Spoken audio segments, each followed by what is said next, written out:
That's gonna look great on film, that, and a little hand comes in with a fucking cappuccino.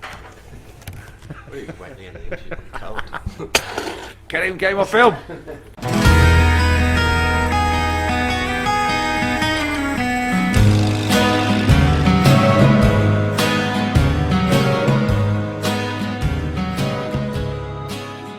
Well, if I'm asked, I will always comment. Nobody ever asks, you see.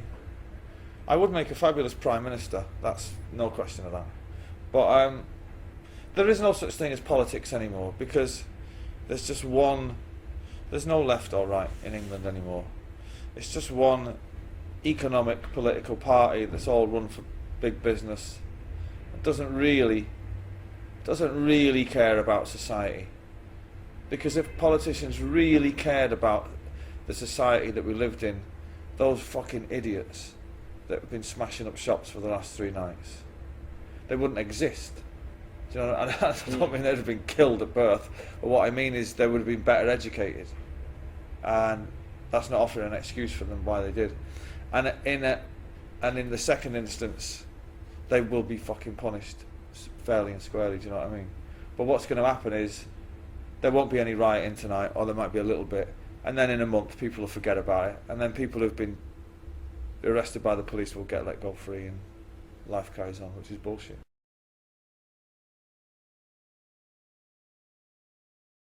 Well, I can't drive, so you still can't drive? No, I can't drive. I'm gonna have to learn soon, but so I don't think that's gonna happen. But that's quite funny. So how does it feel to be solo? Like, it really changed something in your daily feeling when you? Not. I don't feel any different. I feel like I've got a lot more work to do. Not in the case of interviews, because I used to do most of them anyway. But in the sense that, yeah, I've got a lot more work on the live thing. I'll have a lot more work to do on tour. But that's it. But I don't feel any different. I don't feel any better or any worse, or any more righteous, or any less, special, or any more special. It's just like, here we go. I've made a record. Let's go and sell it. So there's no feelings like, oh well, I should have done that earlier or something. No. No, I never wanted to be a solo artist. I still don't want to be a solo artist. I'm not interested in that title. Do you know what I mean? I'm only doing this because I've had 2 years off. I wouldn't know what else to do. I couldn't. People say to me, "Oh well, you could retire," and it's like, but I get bored. That's not an option for somebody who has so much to put out, as you said. So it's kind of it's needs must. That's gonna look great on film, that, and a little hand comes in with a fucking cappuccino. Get him, game on film. Fucking get him on. It's always good for experimental cuts. Oh yeah, nice one. Thank you. So what were we saying? Yeah, I just wondered if there's like doing that step now, like with the early 40s, that you thought like, well, maybe I should have gone and do my own stuff with 30 or something, like feeling like this was ready to be. No. If I wanted to do solo projects in the past, I guess I could have if I'd have insisted. But I really loved being an Oasis. Right up until the second that I decided that I was going to leave, I loved it. I loved the sheer size of it, and what it meant to people, and playing stadiums, and the camaraderie of being in the band. Being a gang is obviously. Yeah, I mean, you're a gang when you're in your 20s, but I love we were all round about the same age, and all had kids, and all lived in the same circumstances almost. Do you know what I mean? So it was easy, and I loved it. But it wasn't meant to last, obviously. So now we've all got to go off and do our own things, Yeah. But I'm not kind of sitting here thinking I'm going to show the world what they've been missing. I'm not really that kind of person, do you know what I mean? I'm doing this because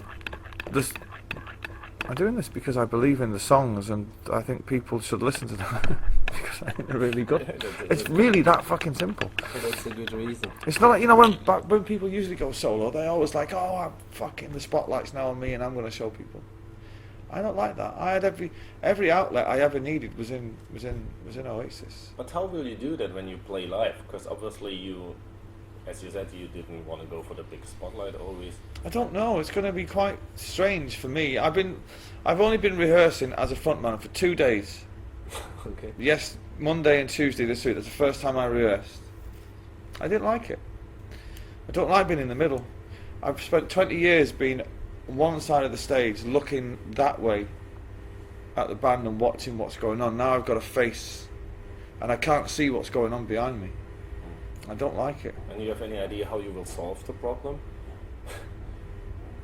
Alcohol? Alcohol. Not really. Might work for a short tour. I would not go for the world tour of that. I don't. Well, no. I'm just going to have to kind of let it go. You know what I mean? I'm going to have to let it go and just. I'm not sure whether I'm going to enjoy it. Which kind of size of venues are you? Theatres. Play you go for smaller ones because obviously it's nicer if you don't feel. Hate small comfortable with venues. them. Oh, you hate? Okay. I'd rather do Wembley Stadium. Okay. To me, the bigger the better, because when you're in a small venue, the crowd are there, and you're like, Oh, a bit personal. I just thought of this being in the centre, but okay. But when you're in Wembley Stadium, the crowd are all fucking over the place. It's great. But I'm doing small theatres, and I guess eventually it will progress to large theatres. And then I don't know after that. No. It's not for me to say. But because I had so many songs to choose from, those two just fitted the mood of this album. If they weren't going to be on this one, they'd be on the Amorphous one, and you know. So, and I felt a little anxious about recording songs that are 10 years old. But in the first instance, they're really good. In the second instance, they're really good recordings. And in the third instance, I was like, if I don't put them out now, I'll never put them out. So, and they're too good to just be kept back. But you know, yeah, there's a kind of a blast from the past. They're the most Oasis-esque sounding of all the songs on the album. Yeah. Which is obvious, really, because they were written when I was in Oasis.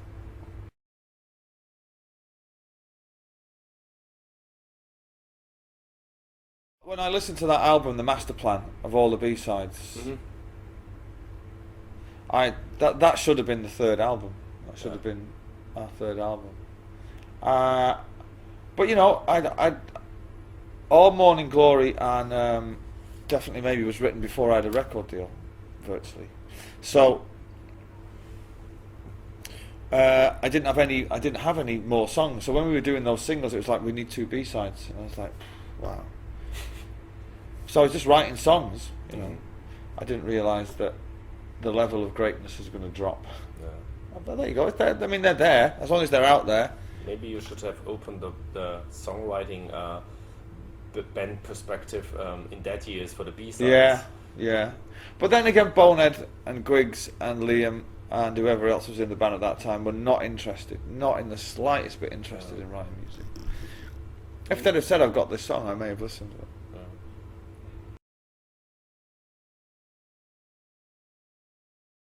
Yeah, it was pretty much as I'd imagined it to be. Not as a child. As a child, I thought it was all fur coats and fucking Learjets and aeroplanes everywhere. But what I'd seen kind of firsthand as a roadie, what a fairly successful band operated like. You know, it's great. I got to say, when I joined Oasis and we went like mega big, it far exceeded my dreams. Well, there's not so much more to ask than playing in front of so many people and to play in front of 100 and, that must be amazing. Yeah, to play Wembley Stadium 3 nights is just, it doesn't get any better, you know, and you can fucking, you know, take all the drugs you could fucking possibly imagine you could shovel down your throat for free. They were all free. And But there's a price to pay for that in the end. Relationships get damaged, and you end up fucking, you know, in front of the doctor, who says, you know, you got to stop this kind of shit.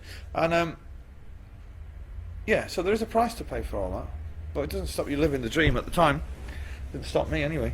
But you know, I look back on it all now, the last 20 years in the music business, and think I wouldn't change a thing. I'd go back to the beginning tomorrow, as long as I ended up here today.